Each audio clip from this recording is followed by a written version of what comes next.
Well, welcome back to my one take. If you can't tell, I'm in very drizzly, very cold Virginia. I can't wait to get to Australia, where it's going to be a lot warmer for the President's Cup. Certainly one of the great reasons to go down under. But, we'll see what happens. But I'm not going to talk much about President's Cup today because we don't know much, except for where's Brooks Koepka? No idea.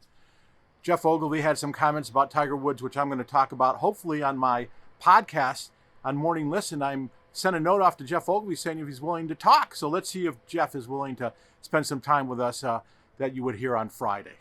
But let's get past to Brendon Todd winning in Mayakoba. Brendon Todd. Well, if you don't know Brendon Todd, let me just give you some information. About 2-3 weeks ago, he was 522nd in the world rankings. Then after his win in Bermuda, he was 185. And then now after his win in Mexico, he's 83. 522 to 83 in less than a month. Now, to me, there's something wrong with the world rankings if you can move that quickly, wins no matter what. But the bottom line is Brendon Todd, who was thinking about hanging it up not too long ago, was over 1,000 sometime this year, I think around U.S. Open in the world rankings, and now he's 83. What I thought was interesting is that, by the way, he was I think one-shot victor. What I found interesting on a morning finish in Mexico, getting back, come on, Alex, come on. Okay, I know. What I find interesting is the fact that the European Tour has been spending about 6 or 7 weeks now using points towards their Ryder Cup selections on their 2 different lists, and the U.S. hasn't started yet. Brendon Todd, the hottest player in golf right now, has 0 points. He's got the same amount of points as anybody else. Does that seem fair, is my question to you. Does that seem fair that Brendon Todd has gotten 0, even though others have because of World Golf Championships and majors? That's factored in 2019 for the U.S. team. But Brendon Todd, the hottest player in the world, basically, has gotten squidoosh towards Ryder Cup. Tommy Fleetwood got some big points winning in South Africa, the second of the final series of the Race to Dubai, winning in a one-hole playoff rather. Tommy Fleetwood is really a very, and I use very a lot, I understand, but a very good player.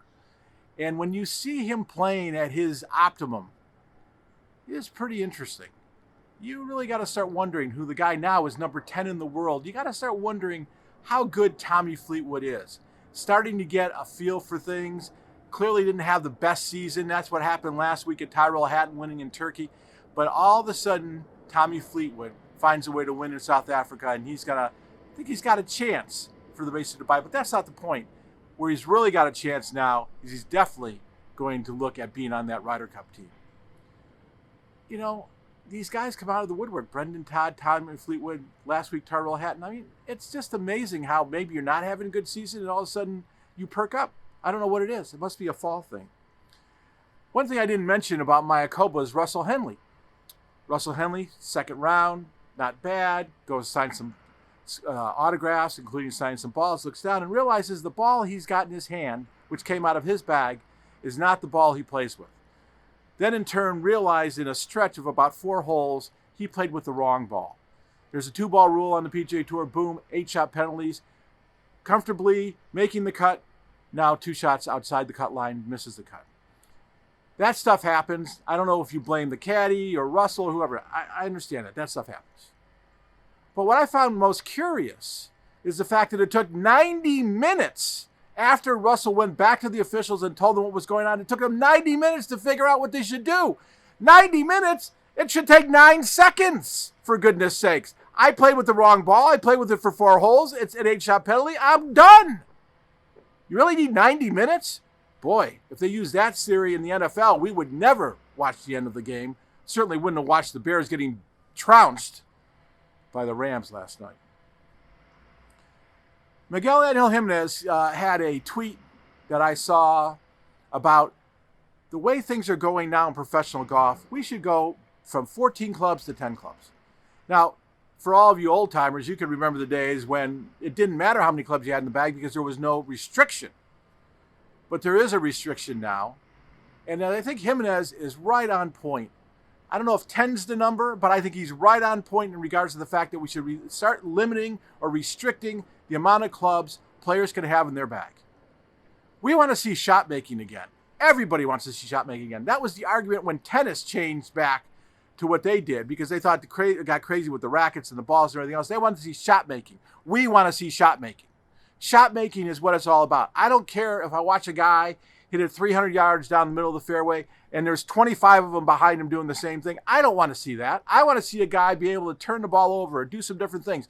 I want to see more Bubba Watsons out there. I don't want to see a bunch of guys just blowing and going, because you know what? It's not interesting. It's not fun. And the only thing that makes it interesting and fun is if you got a beer in your hand and you're watching them from the stands. No, that's not what we want.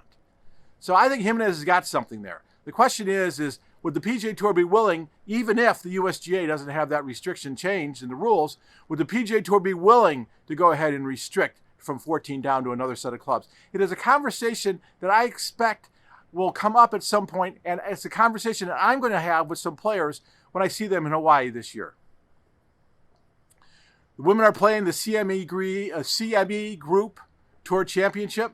Purse, $5 million. That's a lot of cash on that tour. A lot of cash. So it'll be interesting to see what happens. You should tune in. I think it's on Golf Channel for sure.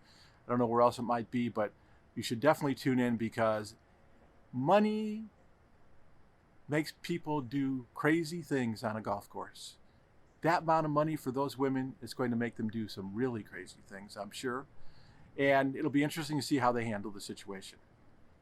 Lastly, I'm sorry, I have to change a page here. Jan Bev Jan. Don't know her. You don't know her probably. I didn't know her, but she was named to the Architects Association second women president in the history of the association. It's 75 years. The number one, or the first one to be named, was Alice Dye back in 1997. Anyways, congratulations to Jen Bev Jan. Okay, that's all I got today. Not anything crazy. A little here, a little there. Next week, Turkey Week. Can't wait. I'm sure you can't wait as well. And then we're off to Australia, Tasmania, Kings Island, and then eventually Melbourne for the President's Cup. And you'll be catching all of it either on Morning Read, Morning Listen, or right here on my One Take. I'm Alex Miceli.